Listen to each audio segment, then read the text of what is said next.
Hi, Sag. Welcome to your quantum entanglement reading with me, Jocelyn, the Quantum Queen. This is for Sagittarius, Sun, Moon, or Rising. And as always, welcome to my cross-watchers. Cross-watcher, you could be dealing with a Sag, and the message could actually be for you. So feel free to take it however it resonates with you in your situation. Keep in mind that these are general and timeless readings, and if you guys would like to book a one-on-one reading with me, you can find that information down below in the description box. And just wanted to say thank you for liking, subscribing, and thank you for all the good karma donations. Ooh, sad. Okay, I actually freaking love this. This is such a cool combo, okay? We have got, these are really powerful two cards coming out because it's Thanatos and Agape, right? Unconditional love and death. Okay, this is amazing. So you see the spider web here. I feel like you guys are kind of in this process where you're like trying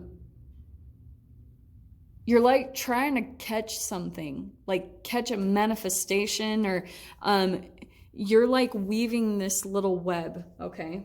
Like, just bear with me on this because I'm starting to see what's happening. I feel as though you guys are kind of falling in love with this aligned vision that you have for your life. Like, for some of you, I can literally see that you're thinking, I want to live in my own like kind of off-land, off beaten place, and I've got like my own farmland. This is what I'm seeing for some of you. You're like, I want my own farmland. I want my own kind of conscious community. Or you're just wanting, maybe even some of you, you're just wanting to be on your own for a while. That's very possible.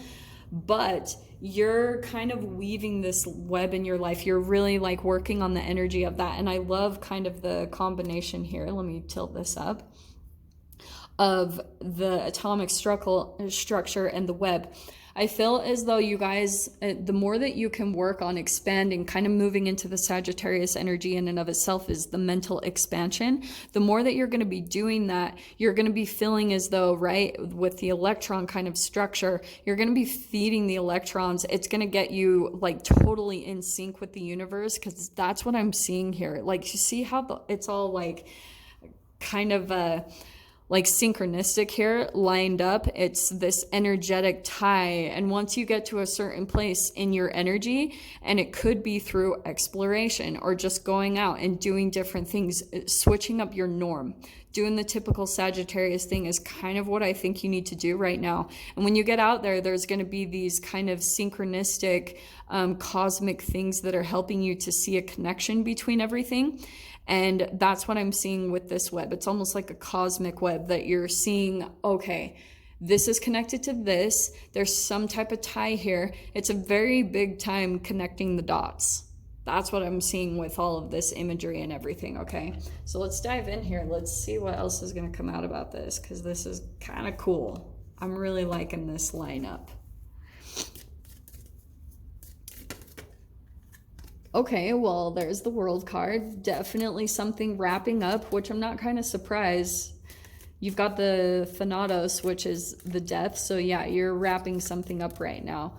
Maybe it's a relationship. Let's see what this is about.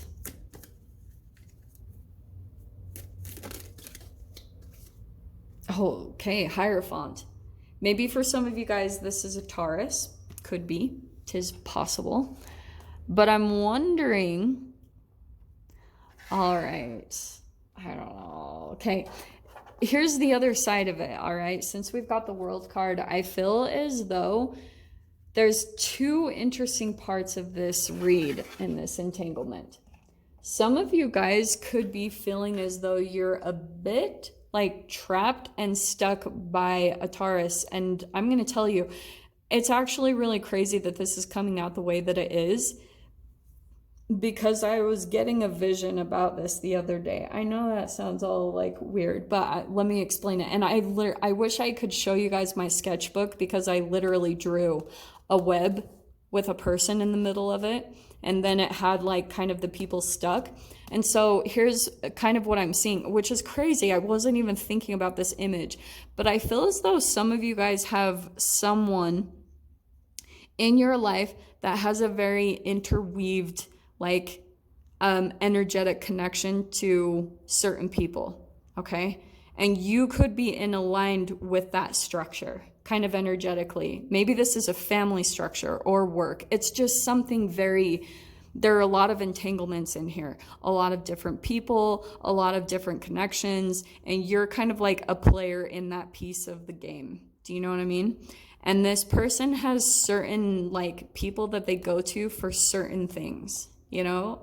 So, but it's like most people, I feel like they feel stuck, but they don't even know that they are.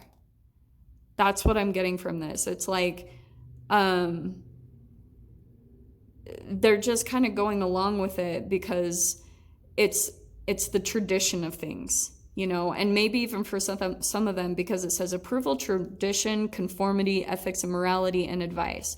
This is the interesting entanglement with the Hierophant, is that sometimes when you're on the shadow of things, when you've been cast out of a certain environment, organization, like a family structure or a business structure, when you've always felt like the odd one out, then it's going to make you have maybe a tinge more of a rebellious spirit. You're a bit unconventional in the way that you think, and you're really not good at conforming, okay? Which is a definite Sagittarius energy to me, even though that's rebellious. I always tend to think with Aquarius, but that's not what I'm getting from this. It's more like you. There's some type of thing where you're having maybe some shadow stuff come up to the surface because you've almost been conforming too long to a certain structure, and now it's making you like, oh, like it's pulling you to maybe the shadow part of wanting to rebel. And so that's what we're going to dive into, because I feel as though you've got a really cool manifestation coming in, and some of you guys might need to transform it alchemically before there can be a shift happens, especially when we're pulling out agape. It's that unconditional love. It's seeing the connection, seeing the oneness between you and your people, you and the environment, seeing the similarities rather than the difference, because if you pull into the difference, it's going to be an energetic reflection of you internally feeling separate from yourself. Do you know what I mean? So Two of Swords, that's why I feel, yeah, there's probably a lot of confusion between you and this connection, because you could be in this energy of feeling as though you feel wanted by them, but unwanted at the same exact time. Okay. And that's probably why, like, at times things are really good and you're just balancing out the energy. The times that feel low or really negative, you're trying to bring those up to be a little bit more even, so it's not as extreme, so that, yeah, there will be moments of discontent and, you know, compromise in certain relationships or structures. But Two of Wands, what I see, this is going back to what I was saying. I feel like you guys have this desire, whenever these chemicals come up to the surface for you, when you start to feel confused or stuck, you want to like break free and be independent. Okay. And that's where I feel like the beneficial thing is Three of Wands. It's really making you pull something out. Like you are really pulling some type of manifestation in. You're like, because this is totally inspiring you to do so. This structure or this, you know, environment, it's like, I want this next step really bad. The cool thing, the awesome thing, look at the progression here. You've got 2 2s, and then we've got the 3, and now you've got the 4 of Wands. And I shuffle these really good, but those came out perfectly. So 2, 3, and 4 of Wands, which means that this is what you're trying to really manifest. It's like that unconditional love. It's those connections. And I feel like some of you guys might need to come into that energy first in the environment that you're in for the alchemy to truly happen, so that you can move into this direction of celebration. It's almost like you need to have celebration with the people that you're at, even though there's confusion and you feel like an outcast, maybe for some of you, but you almost need to energetically be there first. And then the World card, there's the conclusion. I can see some of you, I mean, tons of people. Look at that. Actually, I didn't see that before. You have the World twice. Yeah, Sag, your reading could not more scream of completion. Chapter closing, achievement, graduation, whatever you want to call it, but it really is, because oh man, I can just totally see how much you've had to grow chemically and how much you've expanded energetically. That's what I keep getting here, just from everything you've been going through in your life.